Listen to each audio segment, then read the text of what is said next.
Welcome back to Outdoors with Larry Ray on ESPN 790 AM. Brought to you proudly by Sportsman's Warehouse and the Tennessee Wildlife Resources Agency. Hey, good Saturday morning. Welcome back to Outdoors with Larry Ray. We talk outdoors every Saturday morning, a 19th year on the air in the Intercom studio family here where they do the Grizzly games, and then they let us sneak in here once a Saturday back here. And Shelby McCall, of course, is our producer, and this is fifth Saturday, as I've said before. That means that Charlie Covington and Gene Smith Good morning. are in studio. Morning, Charlie. That is Gene. That's not to be confused with Charlie. And then, of course, Dave Gabbert is normally in here on the first Saturday. Good morning, Dave. I'm lost. It's the fifth Saturday. It is the fifth Saturday. Early. Yeah, you're a week early. I hope you know how to get back to Lexington after that and everything. All right, now we've talked a little bit about what's going on this weekend. I met this young man.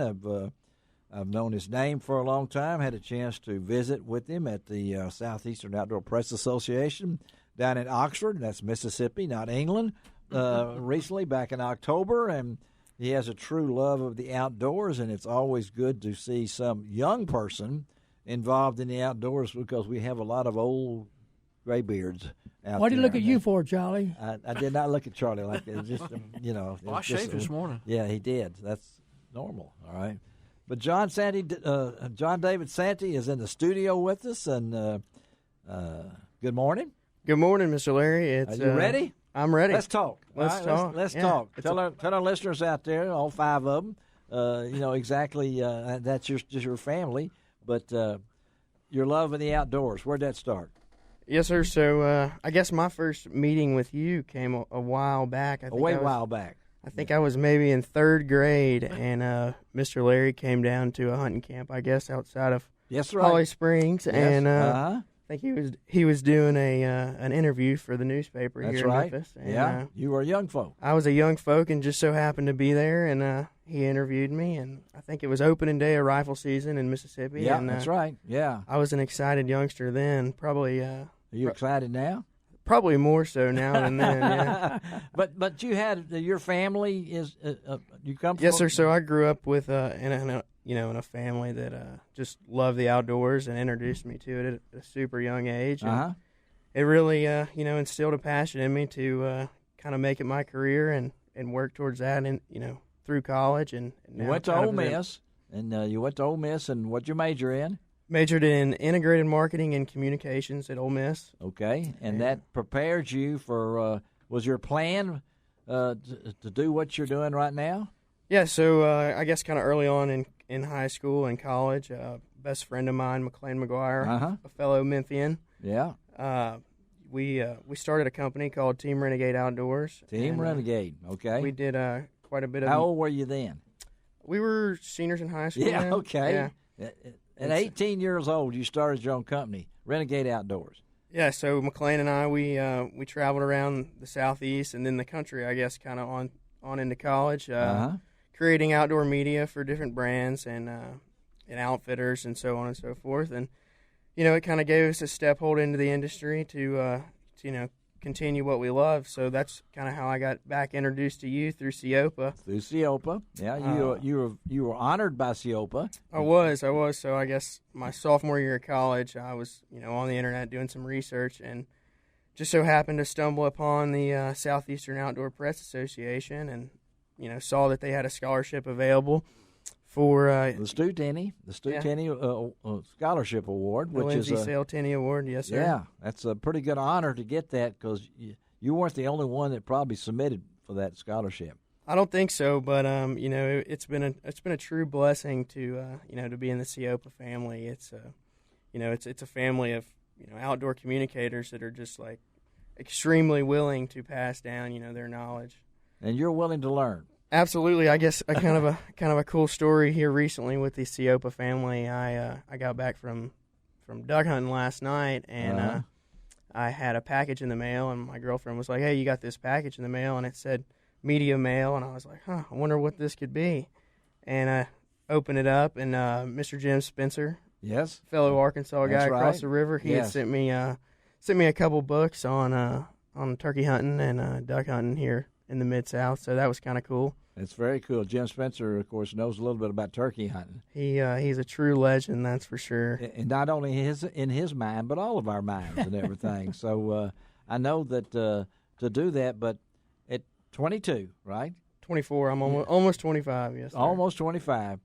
Do you see yourself? Do you try to see yourself as a young person that listens to advice and things along that line? I would absolutely say so. I kind of got a piece of humble pie after I graduated college. I moved out west for a while. I know it. Yeah. And started guiding fly fishing, and that was a huge change from living in the flatland, going to the mountains and rowing boats in fast moving water. And I really had to put everything I thought I knew aside and really take advice from. You didn't know it all. Absolutely not, and I really, had to take a step back and learn from some folks that knew a lot more than I did. But coming away from that, it's kind of put me where I am now. I'm kind of back and forth between the Mid-South and out in Teton Valley, Idaho, guiding fly fishing. So, well, you're sitting next to a man that's taught more than 20,000 people hunter education right there. Right over there is a man that spent many years at the Baptist Hospital as a chaplain, but knows the outdoors, writes poetry about the outdoors. And back over in the corner over there was the former minister of propaganda for the Tennessee Wildlife Resources Agency as a communications expert. And then you have the geezer me. So, I mean, you're surrounded by surrounded by some legends. I don't know. You're surrounded by age. We're all well-aged and everything like that. But you look at this thing now, John David, and talk where'd you go to high school? I went to Christian Brothers here in Memphis. Okay. Yes, sir. Now, at 25, coming up on 25, what are your goals? What do you want to accomplish in your young life? As an outdoorsman, I guess, every year I kind of set goals for myself as far as hunts I want to do, things I want to accomplish, or places, I want to go and see. But as far as my career goes, I've kind of worked intermingling, my passion for agriculture. Yes, okay. Talk about that. So I work in the agriculture industry, and I do marketing for an ag company, and sort of travel around working with a lot of farmers, and that sort of coincides with. Does your family background in farms? I mean, do you have land? A little bit, yes, sir. My family, we have a farm in North Mississippi. I thought you did. And over here in eastern Arkansas. So yeah, got an agricultural background. My grandparents came over from Italy and started farming here. Okay, yeah. It's definitely in the family, and kind of intermingled that passion with the outdoors. And what do people say? What do people say? I mean, do they understand you? I mean, because my dad never understood it. I could actually get paid, go watch football games and write about them. He never understood that back in the old days. I would say, my dad saw the passion at a young age and really kind of encouraged it. That's good. Yeah. He said, at a young age, I really took on the passion. I like to read outdoor literature, and he was like, you might not be able to make an entire living on the outdoors, but you can make part of a living. And yes, you can. It's just how you, how you adjust. Use your time and, put your passions, first. And all right, Gene Smith, you've been listening to this young man. I think he's got his head on his shoulders. He is so sharp. Yeah. I don't know about that. And well, I he can can't tell. have it any other place. Yeah, if it's any other place, he's in I've trouble. I've been around a lot of young people, and you seem to got everything together. And the best thing to do is listen to people. You may not always agree with them, but you can always put that in your brain. And that's what you tell your students and everything along that Just line. Listen to them, and you figure out works best for you. Yeah. But I think you're gonna go a long way. I really do. Well, Mr. Larry, I know you've been out in the woods here recently. Let me hear a story or two. For me? Yeah, I know you've been out in the deer stand. I've been seeing those Facebook posts. That's right. Yeah, I've been in the deer stand. There's nothing really to tell right now. Okay, I'm waiting to see. He's very choosy. I'm very choosy at my age, at certain times and like that. But one of my mottos when I was growing up as a writer, whatever, I can write a whole lot about very little. So you got to have that in front of you so you can know and I'm not saying embellish on what you're writing about, but write about your experiences, and that's what you're going to really learn when you get into this. I've been privileged to be around some great writers. I'm really, that can take down and show you almost feel like you're in the deer stand. Exactly with the them. same way with Charlie's poems. You Yeah. feel like you're right there with this poem when he tells the story. Well, and no one tells a story better than Charlie, and no one tells a story better than those two right there. I mean, because and you'll find that out. But we got a couple of minutes here. So what's ahead for you now? Are you hunting? Getting ready to go get back in the duck woods. I've had a pretty successful deer season so far. I know you have, yeah. And you're going to save one for me. You're going to. When do you try? You know, I've always heard they had these youth hunts. Why don't they ever have a senior hunt? Yeah, That's what I've always wondered. What are you laughing about over there? You know, they ought to have a hunt. Well, we have senior tees at golf. Guy, why can't we have a 75 and over hunt? Brought that up a long time ago. When I was working with the agency, people you did bring said, that up, didn't you? Why don't we have a senior citizens hunt?